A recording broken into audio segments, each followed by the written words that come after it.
ပိုင်းရဲ့ခနာကိုဟာရေဆိုထိုင်ပိုင်းရဲ့ကြောပိုးအိရဲ့အလေးချိန်ကြောင့်တခီဖီနစ်ညုပ်လာခဲ့တယ်။သူမရဲ့အမြင်အာယုံတွေဝေဝါးလာပြီးအာရင်တွေကုန်ခန်းသွားတဲ့အချိန်မှာပဲတင်ဘောပေါ်ကနေလူတစ်ယောက်ဟာပင်လယ်ထဲကိုအားကောင်းမောင်းတန်းခုန်ချလိုက်တာကိုနောက်ဆုံးမြင်လိုက်ရပါတယ်။အဲ့ဒီလိုဟာရေအုပ်ကိုငုပ်စည်းလာပြီးသူမရဲ့ခါးကနေဖန်ထင်းက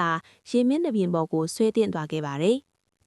ပန်းရီပြန်လဲနိုးထလာတဲ့အချိန်မှာတော့သူမဟာလှုပ်ခါနေတဲ့တက်သားချမ်းပြင်တစ်ခုပေါ်မှာရောက်နေတာကိုသတိပြုလိုက်တယ်။သူမရဲ့အဝတ်အစားတွေကချုပ်သွေးစာပြုတ်နေပြီဖြစ်ပြီးနှွေးထွေးတဲ့စောင်းတစ်ထဲကိုလည်းခြုံပေးထားပါတယ်။သူမမျက်လုံးကိုအာယူဖွင့်လိုက်တဲ့အခါပထမဆုံးခံစားလိုက်ရတာကတော့သူမတသက်မှာတစ်ခါမှမရရှိဘူးတဲ့မွေးချိုင်လာတဲ့အစားအစာတစ်ခုပဲဖြစ်ပါတယ်။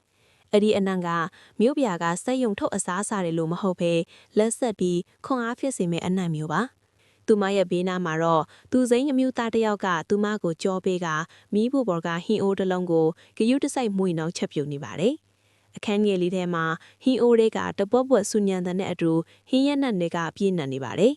။သူမလှုံရှားလိုက်တဲ့အတန်ကြောင့်အဲ့ဒီအမျိုးသားကလှဲ့ကြည့်လိုက်ပြီးနိုးလာပြီလားမင်းပိုက်စာနေမှာပေါ့ခဏဆောင်ကိုဟင်းစတော်မယ်လို့လေးတန်းအိတ်နဲ့ထူလိုက်ပါတယ်။သူက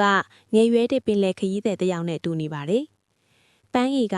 တင်ပိုးစားအကြီးကိုဝတ်ထားတဲ့အမျိုးသားကိုကြည့်ပြီးမေးလိုက်တယ်။ရှင်ဘဲကိုဥတီသွားနေတာလေ။အမျိုးသားကပင်လယ်ပြင်ကိုငေးကြည့်ရင်တပ်ပြင်ချလိုက်တယ်။ငါကျွန်းတကျွန်းကိုလိုက်ရှာနေတာ။အဲ့ဒီကျွန်းကိုရောက်ဖို့ပင်လယ်ထဲမှာလပေါင်းများစွာကြာခဲ့ပြီ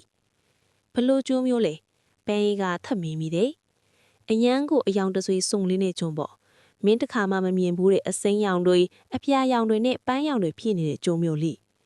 ပန်းရီကအံ့ဩသွားပြီးရှေ့ကိုညွှန်ပြလိုက်တယ်။ရှင်ဘာတွေပြောနေရလဲ။အဲ့ဒီမှာလေကျွန်းကကျမတို့ရှေ့တင်တင်မှာပဲကို။ဒါပေမဲ့သူမစကားအဆုံးမှာပဲအမျိုးသားကမှောင်မပြောင်းနဲ့ကြည့်လိုက်တဲ့အခါကျွန်းကမရှိတော့ပါဘူး။